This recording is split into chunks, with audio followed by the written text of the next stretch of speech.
Shalom teman-teman, selamat datang di acara MPLS SMA Laboratorium Kristen Satya Wacana Salatiga. Hari ini aku Dias Dan aku Josalin. akan mengajak kalian semua untuk mengenal lingkungan SMA Lab ini.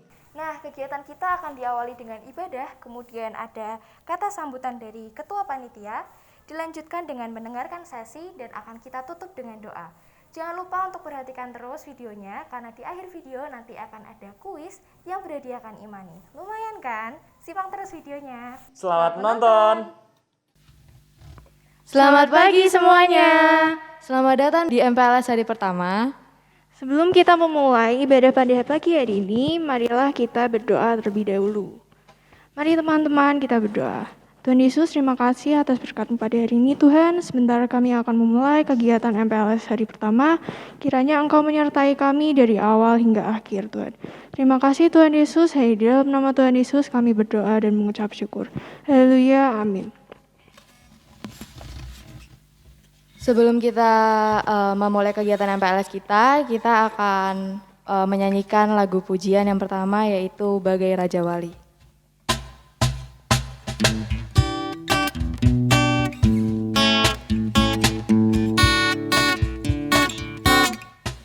Aku ingin selalu berada di hadirat-Mu. Aku ingin selalu berlindung dalam naungan-Mu. Di bawah kepas sayap-Mu, Kau bawaku terbang tinggi, melintasi langit biru, bagaikan Raja Wali. Bagai Raja Wali, melintasi gunung tinggi. Bagai Raja Wali, melintasi badai hidup. Di bawah kepas sayap-Mu, Kau bawaku terbang tinggi, melintasi langit biru, bagaikan Raja Wali. Aku ingin selalu berada di hadirat-Mu. Aku ingin selalu berlindung dalam naungan-Mu. Di bawah kepas sayap-Mu, Kau bawaku terbang tinggi, melintasi langit biru, bagaikan Raja Wali. Bagai Raja Wali, melintasi gunung tinggi. Bagai Raja Wali, melintasi badai hidup. Di bawah kepas sayap-Mu, Kau bawaku terbang tinggi, melintasi langit biru, bagaikan Raja Wali. Melintasi langit biru, bagaikan Raja Wali. Melintasi langit biru, bagaikan Raja Wali. Selamat pagi, saya ucapkan selamat datang untuk seluruh peserta didik baru kelas 10 SMA Kristen Satya Wacana. Saya merasa sangat bersuka cita dapat menyapa kalian semuanya meski masih secara online. Sebelum kita bersama-sama merenungkan kebenaran firman Tuhan, mari kita berdoa. Tuhan, kami mengucap syukur untuk pagi hari ini. Engkau sungguh sangat baik bagi kami. Pagi hari ini ya Tuhan, kami mau bersama-sama merenungkan sedikit dari kebenaran firman-Mu untuk mengawali pelaksanaan MPLS hari ini. Berkatilah kami Tuhan di dalam nama Yesus. Amin. Anak-anak yang kasih Tuhan, perkenalkan nama saya Bapak Urbanus Dwi Putra, mengampu pendidikan agama Kristen. Pagi hari ini kesempatan untuk saya menyampaikan kebenaran firman Tuhan diambil dari 1 Timotius pasal yang keempat ayat yang ke-12. begini bunyi firman Tuhan. Janganlah seorang pun menganggap engkau rendah karena engkau muda. Jadilah teladan bagi orang-orang percaya dalam perkataanmu, dalam tingkah lakumu, dalam kasihmu, dalam kesetiaanmu, dan dalam kesucianmu. Tema MPLS tahun 2021 ini adalah Positive Vibe Carrier. Nah, kalau kita berbicara tentang dampak atau pengaruh yang positif, mungkin belakangan ini kita merasa membawa dampak yang cukup sangat sempit. Karena adanya pembatasan, harus menjaga jarak, mengurangi mobilitas, apalagi tidak boleh berkerumun. Mungkin kita juga berpikir, mana mungkin saya bisa membawa pengaruh dampak yang baik untuk teman-teman. Anak-anak yang dikasihi Tuhan, perlu saya sampaikan bahwa justru kesempatan seperti inilah kita perlu menjadi pengaruh yang baik bagi teman-teman, bagi saudara, bagi keluarga, bahkan bagi orang yang tidak kenal. Salah satu caranya adalah dengan cara mentaati protokol kesehatan. Menggunakan masker, mencuci tangan di air yang mengalir, menjaga jarak, mengurangi kerumunan, dan mengurangi mobilitas. Anak-anak yang dikasihi Tuhan, ada salah satu contoh di Alkitab, yaitu kita mengenal namanya Daud. Daud adalah salah satu tokoh yang paling sering dibicarakan di dalam Alkitab. Mengapa demikian? Karena Daud mempunyai beberapa kriteria yang harus dimiliki orang yang ingin menjadi impacting generation. Ada 3 hal yang dimiliki oleh Daud supaya dia bisa menjadi impacting generation. Yang pertama adalah Daud adalah pribadi yang mau dibentuk. Begini, saat Daud jatuh dalam dosa dan diingatkan oleh Nabi Nathan, Daud tidak mengeraskan hati.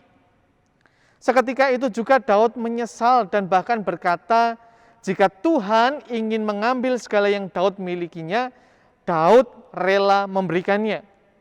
Asalkan Daud tidak kehilangan roh Tuhan. Bagi Daud, kedekatan hubungan dengan Tuhan adalah segalanya. Sifat pribadi yang selalu mau dibentuk dan mau belajar dari kesalahan inilah yang membuat Daud menjadi pribadi yang berkenan di hadapan Allah. Bahkan Daud memberikan kerelaan hatinya untuk dibentuk oleh Tuhan. Karena Daud percaya bahwa ketika pribadinya dibentuk oleh Tuhan, maka dia pribadi yang dapat menjadi pengaruh bagi banyak orang. Kemudian yang kedua, apa yang dilakukan Daud? Yaitu Daud mengasihi Tuhan dan percaya. Kalau kita mengingat kisah Daud melawan Goliat, Daud tubuhnya kecil, tapi dengan berani dan dengan lantang dia melawan Goliat yang fisiknya jauh lebih besar dari Daud, dan Daud percaya dia sanggup untuk memberikan kemenangan. Dan kalau kita melihat bersama-sama ketika Daud berhadapan dengan Goliat, Goliat berkata, anjingkah aku sehingga engkau mendatangi aku dengan batu? Tetapi Daud berkata, aku mendatangi engkau dengan nama Tuhan.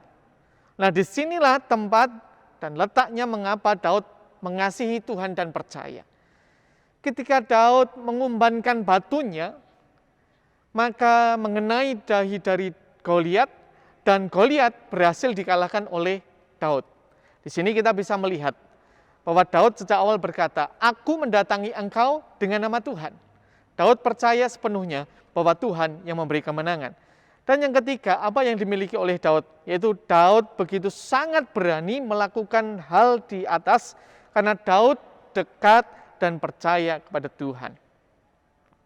Bukan hanya sekedar kita berani untuk melangkah menjadi pengaruh yang baik, tetapi kita bersama-sama belajar firman Tuhan, melakukannya dalam kehidupan sehari-hari. Percayalah, kita akan menjadi pengaruh yang baik, asalkan kita sesuai dengan firman Tuhan.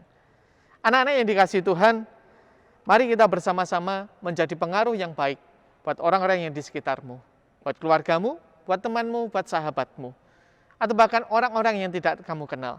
Andalkanlah Tuhan senantiasa, percayalah kepadanya, lakukanlah yang baik. Seperti di ayat tadi yang sudah kita baca bersama-sama, jadilah teladan dalam perkataanmu, dalam tingkah lakumu, dalam kesucianmu. Saya yakin kalian semuanya bersiap untuk menjadi teladan, menjadi pengaruh, menjadi dampak yang baik bagi orang di sekitarmu, bahkan bagi bangsa Indonesia. Nama Tuhan Yesus dimuliakan. Mari kita berdoa. Tuhan, kami mengucap syukur untuk firman-Mu pada pagi hari ini. Bapa, mampukan kami untuk menjadi pengaruh yang baik bagi orang-orang yang ada di sekitar kami.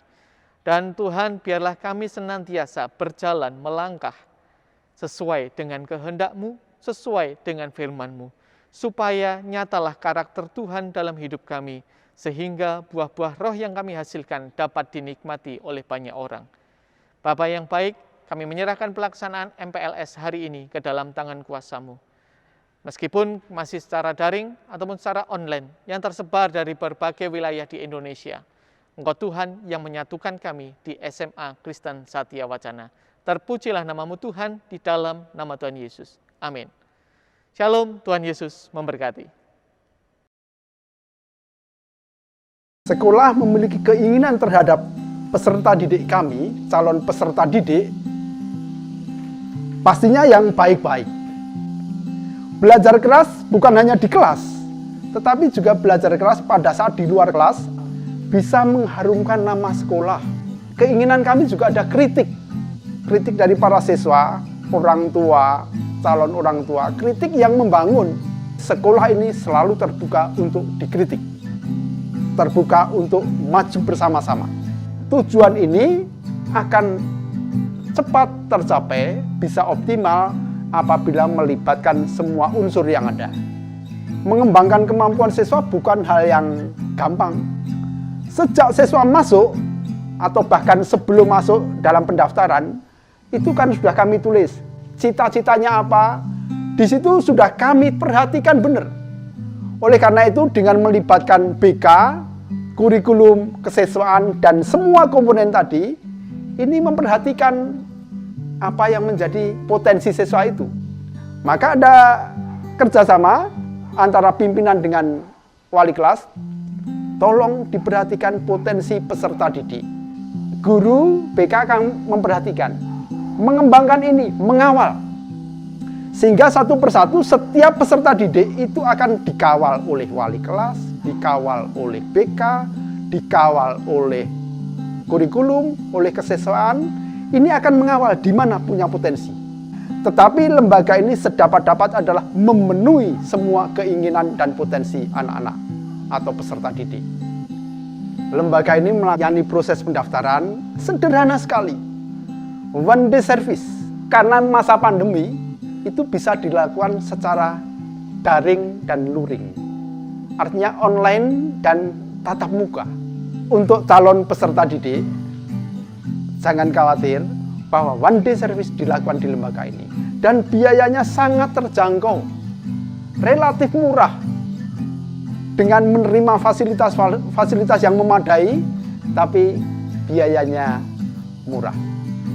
Kami mengajak untuk bergabung dengan lembaga ini dengan SMA Lab, SMA Kristen Satya Wacana, atau lebih terkenal dengan Lab School. Karena lembaga ini, SMA ini punya kelebihan-kelebihan yang luar biasa. SMA Lab punya kelas ber-AC. Kemudian ada teater terbuka. Kemudian setiap siswa punya satu loker. Kuncinya dibawa siswa sendiri. Sehingga buku-buku tidak usah dibawa pulang semuanya, tapi cukup ditaruh di loker. Di Salatiga, udaranya sejuk, guru-gurunya ramah, tidak ada pembulian, kemudian semua fasilitas ada. Silahkan datang ke sini.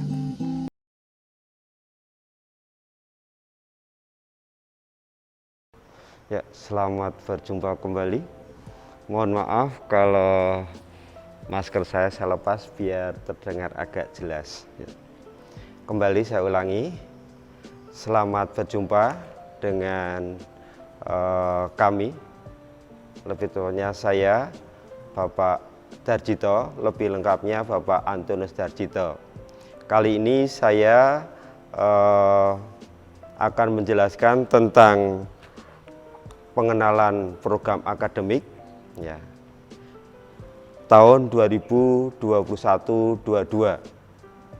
Perkenalkan juga saat ini saya menjabat Wakil Kepala Sekolah Bagian Pengajaran dan Kurikulum. Pada tahun pelajaran 2001-2022, sebetulnya pada prinsipnya kurikulum hampir sama dengan tahun-tahun yang kemarin, yaitu kita menggunakan kurikulum 2013 lebih tepatnya, atau Kurtis ya. Memang di sana ada beberapa revisi. Yang terakhir yaitu mengenai KIKD-nya itu diubah ya pada tahun 2018. Pada kali ini saya akan menjelaskan 7 poin, yaitu yang pertama mengenai peraturan akademik, yang kedua penempatan peminatan peserta didik, yang ketiga yaitu tentang penilaian, yang keempat tentang program penguatan, yang kelima pelaporan penilaian, yang keenam syarat kenaikan dan kelulusan. Nah ini perlu nanti anak-anakku semua perlu tahu, karena seringkali kita tahunya kita dapat naik kalau misalnya kita perlu mengejar nilai pada akhir semester, atau saat lulus kita hanya mengejar nilai pada kelas 12. Itu salah sama sekali. Jadi nanti saya akan menekankan sekali pada poin yang ke-6 ini ya. Kemudian ke-7 kalender akademik. Kemudian yang terakhir adalah pembelajaran semester 1 sehingga yang Anda akan lakukan ya. Kita akan coba yang pertama ya, yaitu peraturan akademik. Di sekolah kita sebenarnya kalau Anda ada keadaan normal, Anda akan menerima paling tidak ada 3 buku ini ya. Yang pertama yaitu buku panduan MPLS ya. Jadi sebenarnya kalau Anda nanti buku panduan MPLS tahun 2021. Kemudian yang kedua yaitu ini buku panduan sosialisasi program sekolah. Ini biasanya dilaksanakan atau diberikan saat kita mendatangkan orang tua, sehingga orang tua juga tahu, tidak hanya anak-anaknya saja. Kemudian yang ketiga ya ini buku tata tertib peserta didik, supaya Anda tahu ya bahwa selama kita belajar di sini tidak hanya mengejar materi ya, tapi juga mengejar juga karakteristik, atau lebih tepat kebiasaan karakteristik ya. Kita akan lihat ya mengenai peraturan akademik ya. Dalam peraturan akademik sebenarnya Anda bisa baca di buku panduan, bisa juga lebih tepatnya nanti di buku ini, yang buku sosialisasi ini. Tetapi saya akan menjelaskan secara garis besar. Kalau Anda ingin lebih teliti nanti baca lagi dulu aja ya. Nah, dalam peraturan akademik, peserta didik di sini akan mengetahui yang pertama kali ya kurikulumnya. Ya. Jadi kurikulum yang Anda akan pakai yaitu kurikulum tingkat satuan pendidikan atau seringkali disebut TSP tahun 2013 ya, atau Kurtis. Terakhir yang kita pakai yaitu revisi dari Permendikbud RI No. 37 tahun 2018. Itu tentang KIKD urut-urutannya ya. Ini tentang kurikulum yang Anda pakai. Kemudian struktur kurikulumnya, apabila Anda nanti mulai belajar, maka Anda akan menerima yang pertama ada 3 kelompok nih ya. Kelompok A, B, C, yaitu kelompok wajib 6 mata pelajaran baik kelas 10, 11, 12. Kemudian kelompok B wajib juga 4 pelajaran, kelompok C 4 pelajaran juga. Kelompok A dan B itu sama, tetapi kelompok C disesuaikan dengan peminatan Anda nanti. Jadi kalau Anda masuk BB, MIPA atau IPS, maka situ disesuaikan dengan minat Anda. Kemudian lintas minat. Jadi saat ini, saat Anda belajar di tahun ini atau era ini, sebenarnya itu pemikiran yang Anda terima atau pikiran yang konsep-konsep yang Anda terima itu akan lengkap. Jadi misalnya Anda ikut program atau peminatan BB, juga bisa nanti belajar di mapel lain, peminatan lain. Nanti akan saya jelaskan lebih lanjut. Nah, dalam lintas minat di kelas 10 itu ada 2. Kalau kelas 11, 12 itu 1. Ya, nanti akan lebih jelas kalau setelah saya jelaskan apa saja lintas minatnya. Plus kelas 10 adalah BK. Sehingga di sana untuk kelas 10 itu ada 16 mapel. Sedang kalau kelas 11, 12 adalah 15 mapel. Itu mengenai struktur kurikulumnya. Ya. Kemudian untuk beban Anda. Beban Anda di kelas 10 ini nanti Anda akan mendapatkan 40 jam pelajaran per minggu plus 2 jam BK. Ya, kalau kelas 11, 12, 46. Ya, tapi Anda di kelas 10 ini sama karena ditambah dengan BK. Ya. Sehingga Anda nanti dalam belajar per minggu itu jampel itu bukan 1 jam 60 menit. Tapi 1 jam kalau SMA itu 45 menit. Ya. Kita lihat sekarang, yaitu tentang peminatan. Sekolah kita itu menyelenggarakan pada tahun ini, sama-sama tahun yang kemarin, ada 3 peminatan.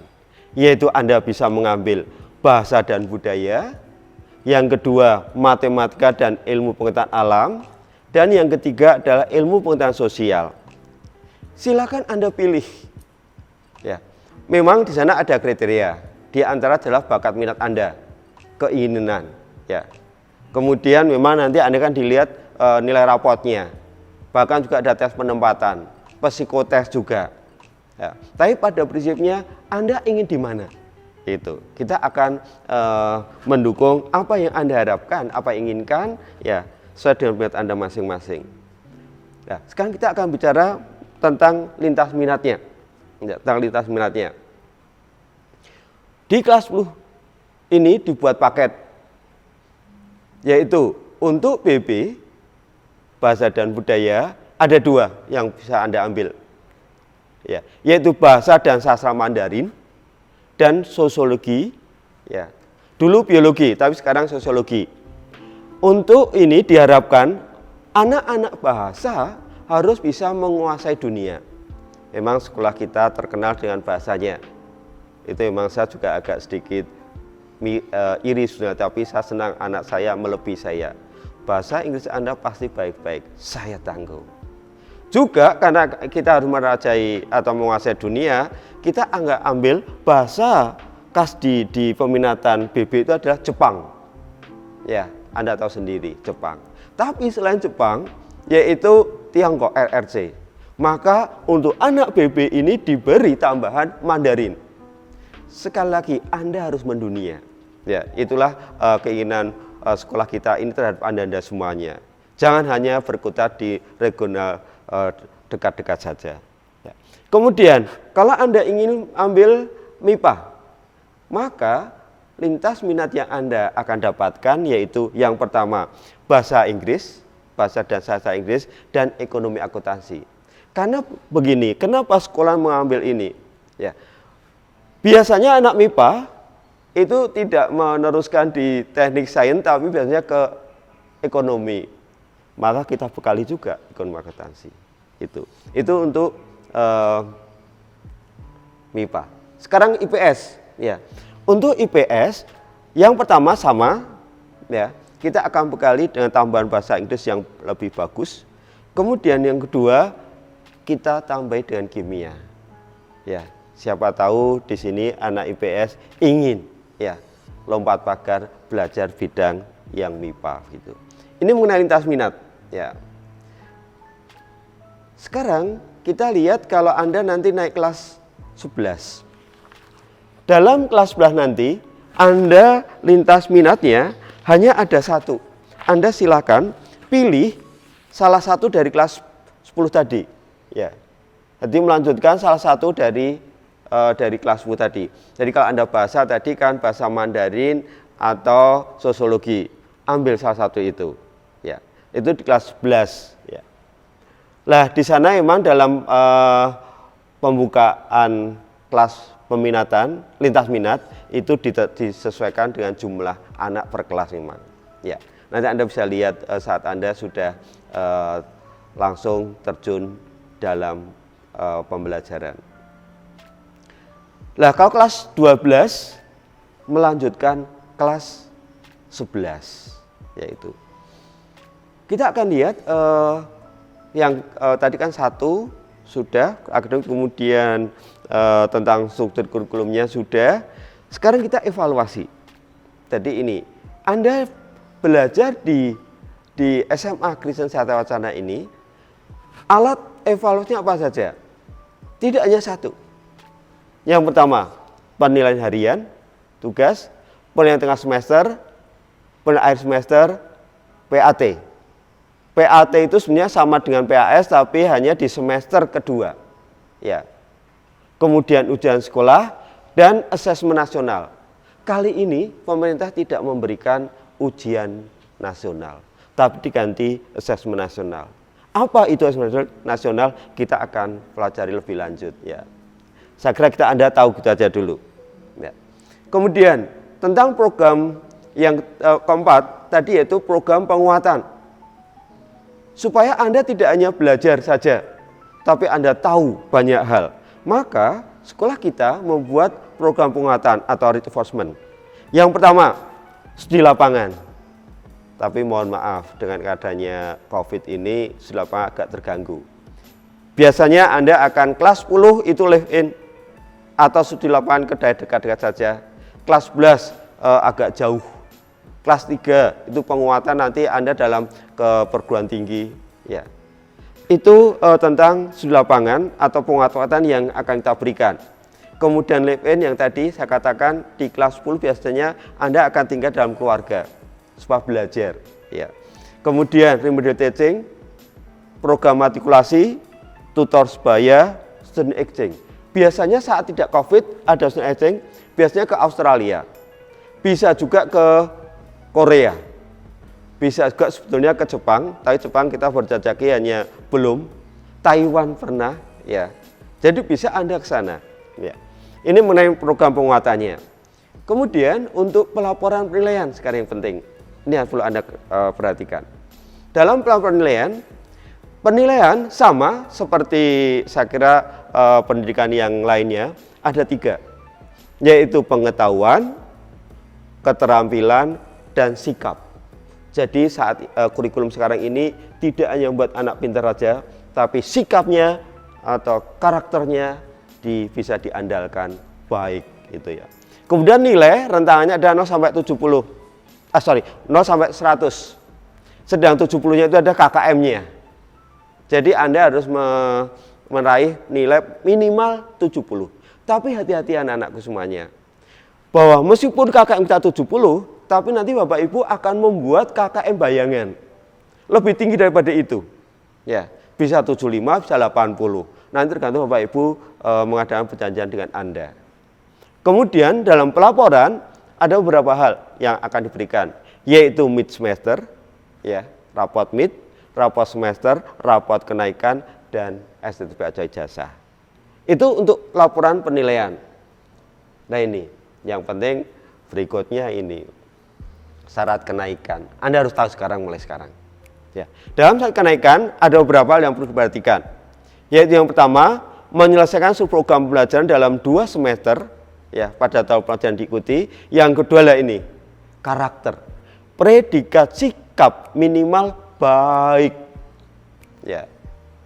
Baik. Kemudian yang C, predikat kegiatan ekstrakurikuler yang wajib itu juga baik. Untuk sekolah kita yang wajib kepramukaan. Ya. Kemudian yang D, tidak memiliki lebih dari 2 mata pelajaran yang masing-masing pengetahuan di bawah KKM, tidak boleh. Ya. Kemudian yang kelima, sekolah dapat menambahkan kriteria sesuai dengan kebutuhan masing-masing. Nanti akan kita biasanya karena dalam kenaikan itu ada dewan guru, rapat dewan guru begitu. Dan keputusan kenaik kelas bagi siswa didik dilakukan berdasarkan hasil rapat pleno dewan guru. Ini syarat kenaikan. Ya. Nah sekarang untuk kelulusan, tolong hati-hati anak-anakku semuanya. Dalam syarat kelulusan, nilai yang Anda raih di kelas 10 tadi dalam rapot itu dipakai. Ya, dipakai untuk kelulusan. Jadi Anda lulus dan tidaknya sudah dimulai dari kelas 10. Jadi jangan pikiran, oh nanti saya belajar mulai kelas 12 saja. Itu salah besar. Ya. Bahkan nanti kalau saya sudah akan menjelaskan nilai sampai di yang rincian misalkan bagaimana cara mendapat Anda lulus, itu nilainya itu Anda akan merasa, oh saya kok dulu sudah terlanjur ya gitu. Lah ini mulai sekarang jangan. Yaitu ini kriteria kelulusan ujian sekolah ya harus memenuhi beberapa hal. Yang pertama, kelulusan ujian sekolah ditentukan berdasarkan nilai ujian sekolah NUS. Yang kedua, kriteria NUS ya ditentukan berdasarkan batas nilai minimal rata-rata untuk semua mata pelajaran dan atau batas minimal untuk setiap mata pelajaran diuji. Pada tahun 2021-22 ini ya, Anda di sini harus meraih ini. Nilai rata-rata US minimal 70 KKM tadi. Lah kalau bayangan berarti lebih dari itu. Dan tidak terdapat 2 mata pelajaran atau lebih yang nilai ujian sekolah sekarang di bawah 60. Kalau tahun kemarin 40, sekarang kita naikkan 60, maka hati-hati itu. Lah sekarang kalau Anda lulus, tadi kan baru lulus dari sekolah ini. Selain tadi, maka peserta didik dinyatakan lulus dari SMA Kristen Satya Wacana setelah memenuhi kriteria. Yang pertama, menyelesaikan seluruh program pembelajaran. Berarti Anda sudah punya nilai semester 1 sampai semester 6. 1 sampai 6. Ya. Kemudian memperoleh nilai sikap minimal baik. Lulus ujian sekolah dan keputusan kelulusan bagi peserta didik dilakukan berdasarkan hasil rapat pleno dan. Saya ingatkan kembali yang pertama tadi, menyelesaikan seluruh program pelajaran. Dalam menyelesaikan, maka Anda punya nilai rapot itu 6. Rapot 6 rapot ini, rapot semester 6 ini ditambah ujian sekolah jadi 7, dijumlahkan bagi 7. Berarti kalau Anda hanya mengutamakan ujian sekolah, salah besar. Karena berarti bobotnya Anda bisa lihat 14%-an ya. Itu. Kalau tahun dulu tidak, rata-rata rapot tambah ujian sekolah bagi 2. Tapi sekarang tidak. Memang nanti tergantung perubahan-perubahan ya. Jadi sebenarnya jangan sekali-sekali Anda hanya mempentingkan ujian sekolah. Ya, saya kira hanya ada tinggal beberapa hal yang perlu Anda perhatikan. Yang pertama, yaitu tentang Kaldik. Anda harus tahu. Nanti setelah ini, setelah MPLS akan kita bertanya pada Anda tentang kalender pendidikan semester 1 ini. Tapi kalau Anda ingin tahu dulu, kita akan mengacu dari peraturan Kepala Dinas Pendidikan Provinsi Jawa Tengah nomor 420 garis miring 06283 tanggal 2 Juni. Itu sudah diatur. Jadi MPLS ini pun juga tanggal 12-14 juga diatur di sana. Kemudian nanti juga Anda akan setelah 8-9 minggu Anda akan mengadakan atau melaksanakan PTS, penilaian tengah semester, di akhir PAS. Itu akan ada di sana ya. Itu tentang Kaldik sekilas saja, secara rinci nanti akan kita share pada Anda dan juga pada orang tua Anda. Dan yang terakhir sekarang, yaitu pembelajaran semester nanti. Sebetulnya pada rencana semula kita akan tapka, ya. Tetapi dengan apalagi saat ini ada PPKM, ya, Bapak Ibu guru sekarang tidak boleh datang ke sekolahan. Boleh tapi kalau penting saja. Lah, sebenarnya ada 3 skenario, yaitu saat normal, ya. Maka kita akan menyiapkan itu sebetulnya. Tapi sepertinya untuk Anda nanti belum boleh sepertinya. Tapi lihat aja nanti. Nah itu kalau belum boleh, ada 2 kemungkinan, yaitu work from office, ya, Kapil Office, kemungkinan di sini mungkin Bapak Ibunya dari sekolahan, kantor, Anda dari sekolah. Dari rumah. Ya, atau bisa juga di shift, tergantung nanti. Atau di sini semuanya work from home. Saat ini semua Bapak Ibu guru bekerja dari rumah. Ya, Anda pun juga nanti akan bekerja dari rumah. Tanggal 12 sepertinya yang kita lakukan ini work from home. Ya, jadi ada 3 skenario sebetulnya. Ya, saya kira itu anak-anakku semua. Apa yang bisa saya jelaskan tentang pengenaan akademik. Kalau Anda nanti ingin lebih jelasnya, bisa baca di buku ini. Kalau dulu kuning, ya. Biasanya kita cetak kalau yang tentang visi misi, program akademik dan ekstrakurikuler kita cetak kuning, sedang kalau tertib peserta didik merah. Jadi kalau Anda misalkan melakukan sesuatu, ini sebenarnya tidak hanya pelanggaran, tapi prestasi-prestasi bisa ditulis di sini sebetulnya. Ya. Tapi secara umum nanti Anda akan mendapat ini semua materi yang disajikan oleh MPLS. Saya kira cukup sekian. Apabila ada pertanyaan bisa Anda melalui WA atau gimana, ya. Dan semoga saja Anda bisa memahami meskipun hanya sekilas.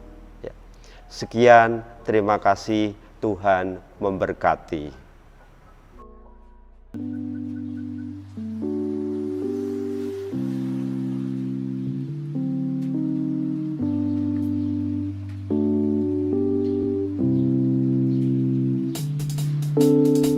Halo, selamat pagi. Nama saya Agus Widodo. Saya mengajar geografi untuk kelas 10, 11, dan 12. Selain itu saya juga sebagai Wakil Kepala Sekolah Bidang Kesiswaan. Oke, selamat datang, selamat bergabung di SMA Kristen Satya Wacana. Kami siap menunggu kalian semua. Let's go. Halo, selamat datang buat kalian yang masuk di SMA Kristen Satya Wacana. Nama saya adalah Alvina Natania Sari, biasa dipanggil Bu Nathan. Saya mengajar Sastra Indonesia dan Bahasa Indonesia. Halo anak-anak, selamat bergabung di SMA Kristen Satya Wacana bersama kami dengan guru-guru yang ada dan para pegawai akan menyambut kalian dengan senang hati pada saat kalian akan belajar ataupun bersama-sama melakukan kegiatan di SMA Lab. Perkenalkan, saya Ambarwati Pamungkas. Saya di sini mengajar sosiologi untuk kelas 10, 11, dan 12, juga mengajar lintas minat sosiologi. Tetap semangat walaupun kita harus belajar dari rumah, tetap andalkan Tuhan dan selalu bersyukur dalam setiap kesempatan. Sampai nanti kita dipertemukan di pertemuan berikutnya. Terima kasih, Tuhan memberkati. Halo, welcome to SMA Lab. Saya akan memperkenalkan diri, nama saya Bu Ana Maria Heni. Kalian bisa memanggil saya Bu Ana atau Maria atau Heni, terserah kalian. Yang pasti saya adalah guru tercantik di sini. Saya akan mengajar bahasa Indonesia kelas 12. Jadi kalau kalian nanti di kelas 12 kalian akan ketemu Bu Ana. Oke, sampai jumpa. Anak-anak, pada kesempatan kali ini kita belum bisa bertemu secara langsung. Jadi saya akan memperkenalkan diri secara tidak langsung.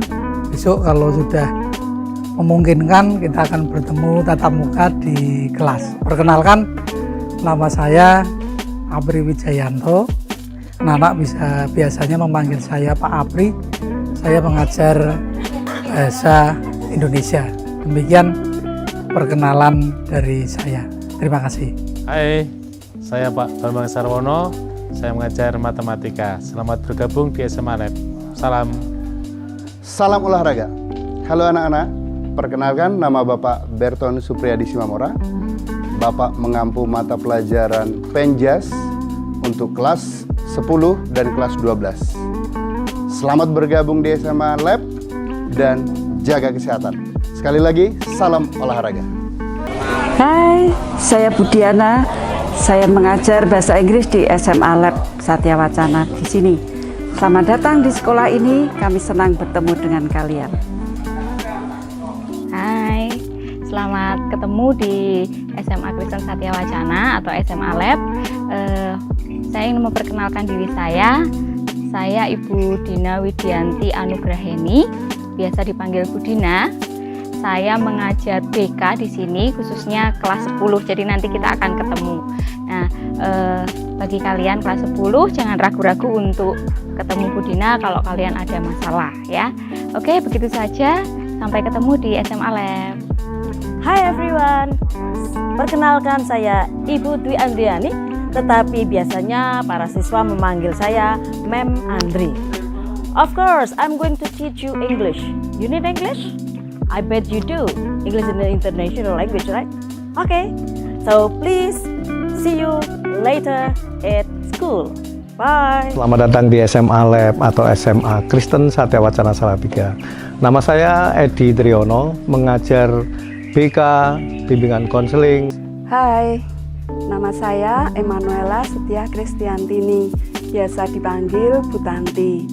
Saya untuk tahun pelajaran ini mengajar di kelas 10 untuk mata pelajaran antropologi kelas 10 bahasa dan geografi di kelas 10 IPS serta kelas geografi kelas 11 IPS. Ayo mari bergabung dengan kami di SMA Kristen Satya Wacana Salatiga. Oke? Perkenalkan, nama saya Esti Purnamasari. Saya mengajar bimbingan dan konseling. Selamat datang di SMA Lab. Semoga kami semua bisa menjadi berkat untuk kalian. Halo, selamat datang untuk anak-anak peserta didik yang baru di sekolah kita tercinta. Perkenalkan, nama saya Indra Ika, biasanya dipanggil Iin. Saya di sini mengajar matematika. Terus selamat berjumpa semuanya, selamat bergabung di Civitas Akademika SMA Kristen Satya Wacana Salatiga. Perkenalkan, saya nama Jatmiko Rahayu, SPD M Home.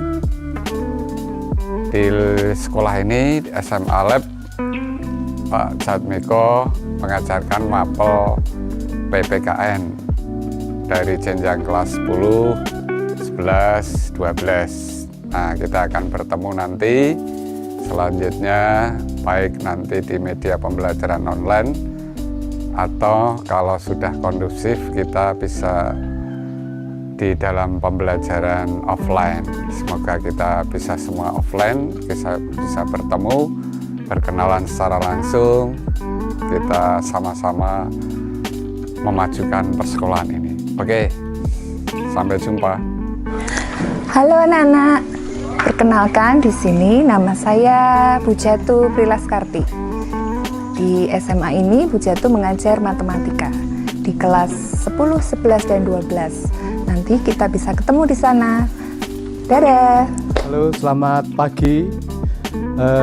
Nama saya Jumadi, mengajar kimia. Di masa pandemi COVID-19 ini kita tetap jaga jarak, kurangi kumpul-kumpul, dan tentunya setiap saat harus pakai masker. Terima kasih.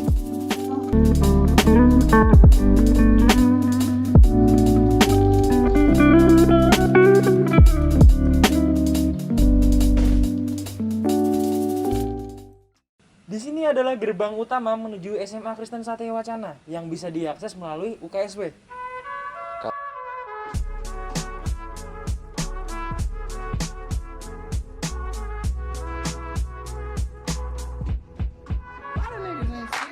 Nah, sekarang kita sudah berada di teater terbuka.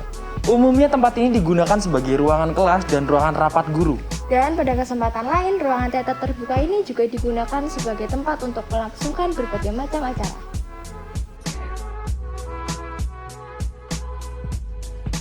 Sekarang kita sedang berada di ruangan Bapak Bambang Irawan selaku Kepala Sekolah SMA Kristen Satya Wacana.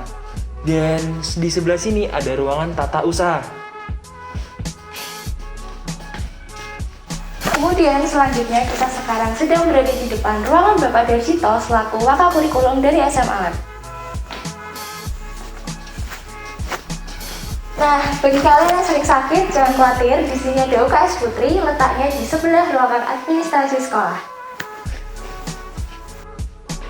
Dan di sini ada ruangan administrasi sekolah yang jika teman-teman ingin mengurus segala urusan tentang administrasi, silahkan ke sini.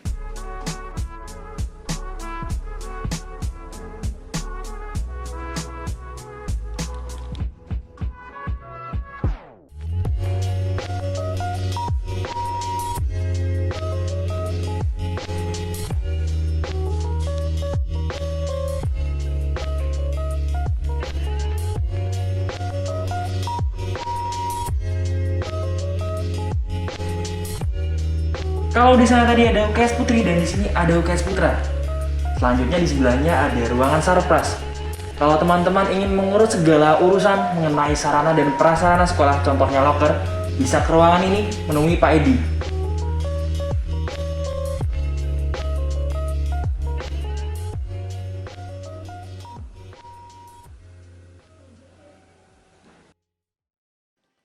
Nah teman-teman, itu dia tadi MPLS hari pertama. Gimana, seru kan? Sebelum menutup acara MPLS hari pertama ini, kami akan memberikan pertanyaan nih ke kalian. Pertanyaannya adalah, buku apa dan warna apa saja yang ditunjukkan oleh Pak Darjito pada sesi Pak Darjito tadi? Nah, jawabannya ditahan dulu nih. Karena kalian harus menjawabnya di Google Form yang setelah ini akan dikirimkan oleh kakak keluarga kalian melalui grup masing-masing. Nah, sekian acara MPLS kita hari ini. Mari kita tutup dengan doa. Tuhan Yesus, terima kasih atas berkat dan penyertaan-Mu sehingga MPLS hari pertama bisa berjalan dengan baik. Jikalau besok kami masih akan melaksanakan acara MPLS hari kedua, kiranya Kau juga berkati agar segala rangkaian acara dapat berjalan dengan baik. Kami juga berdoa untuk kesembuhan dari pandemi ini. Semoga pandemi bisa segera berakhir dan kami bisa segera melakukan sekolah tatap muka. Dalam nama Tuhan Yesus kami telah berdoa dan mengucap syukur. Amin.